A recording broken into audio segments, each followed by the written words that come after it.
當有銷售單存在未完全收款，我們可以使用客戶收款單進行二次收款。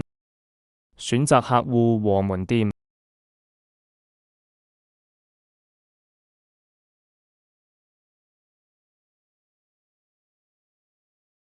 點開核銷單據列表，找到需要核銷的單據，錄入本次收款金額，勾選單據，點擊確認。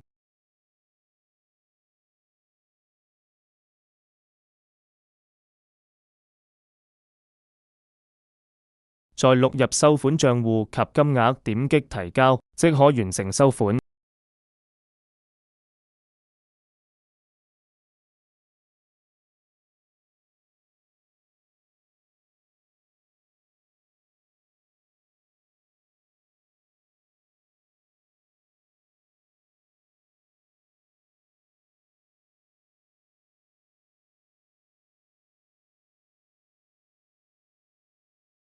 供應商付款線也是一樣的操作流程。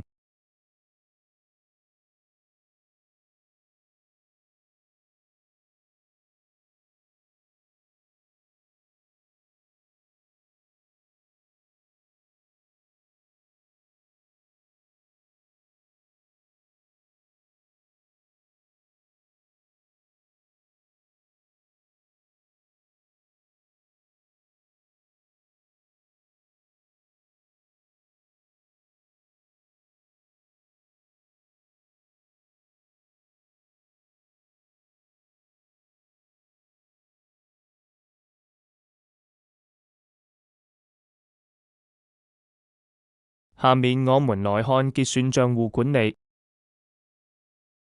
可做帳戶的添加、刪除、修改、停用等操作。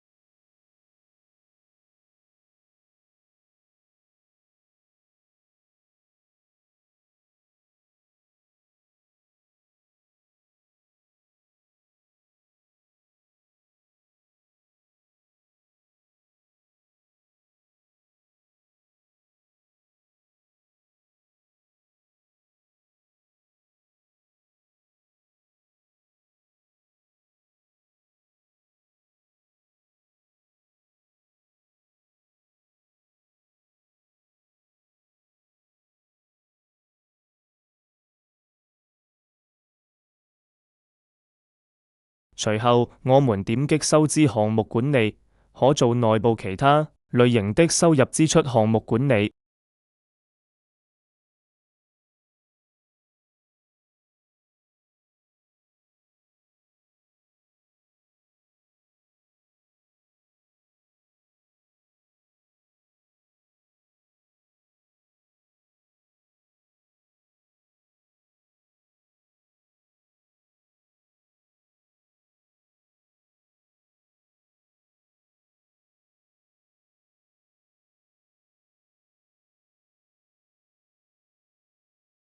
點擊內部收入單，選擇收入項目和門店，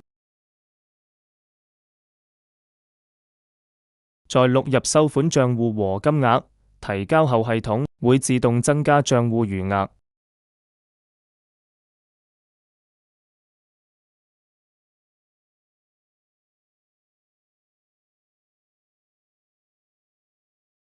內部支出單也是一樣的操作流程。